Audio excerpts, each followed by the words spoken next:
ते बहिन मान ही हमार जान हिया, तोरो खातिर हमरो खातिर सम्मान हिया। ना मनबे तक करे जवाब फाटे, काहे कि भोजपुरिया हीरो पवन सिंह के शान हिया।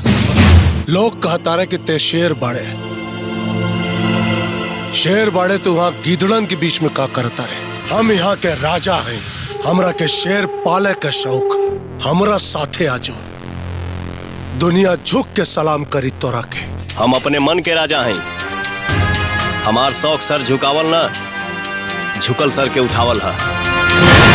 हम अपन यहाँ काम करे आइल बानी, केहू के गुलामी करे ना। और हाँ, समझा दिया है लोग के, हमसे अजुराए के कोशिश ना करी है। एक कियारी धनिया बनी, एक कियारी को दो ताहर बनी। Subscribe now and press the bell. सज धज के